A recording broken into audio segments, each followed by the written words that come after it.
বিধানসভার পদচিহ্ন স্মৃতি অনুষ্ঠান মঞ্চে জননেতৃত্বরা আজকের দিনে এই ঠিক 15 বছর পূর্বে ত্রিপুরা বিধানসভার বর্তমান ভবনটি স্থানান্তরিত হয়েছিল।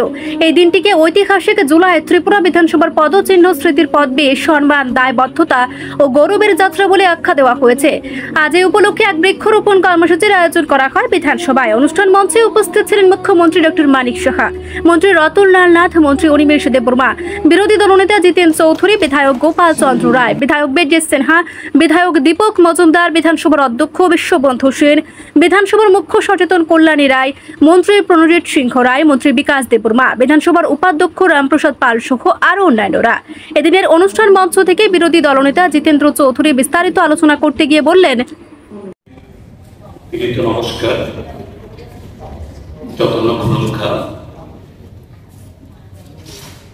আজকের এই মহতি অনুষ্ঠানের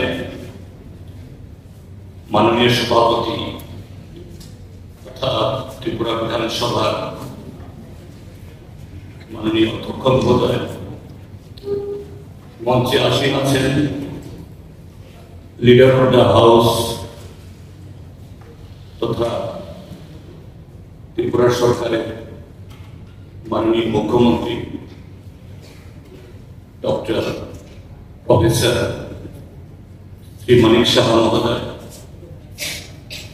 মঞ্চে আসীন মাননীয় পরিষদীয় দলের পরিষদীয় মন্ত্রী শ্রীযুক্ত রতনলাল নাথ মহোদয়, মাননীয় উপাধ্যক্ষ এবং কংগ্রেস পরিষদীয় দলের নেতা শ্রীযুক্ত বিরোধী সিনহা মহোদয়, এবং এখানে আরো উপস্থিত আছেন মাননীয় মন্ত্রীগণ এবং বিধানসভার মাননীয় সদস্যগণ এবং এই পবিত্র বিধানসভার বিভিন্ন স্তরের যারা কর্মী, সহযোগী বন্ধুগণ এবং মিডিয়া বন্ধুগণ,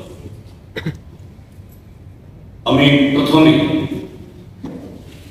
আমার ব্যক্তিগত তরফ থেকে এবং এই বিধানসভার বিরোধী দলের পক্ষ থেকে মাননীয় স্পিকার এবং মাননীয় মুখ্যমন্ত্রীকে ধন্যবাদ জানাব। খুব সংক্ষিপ্ত সময়ে হলেও আজকের দিনটি। রিপোর্ট সংবাদ প্রতীক্ষা।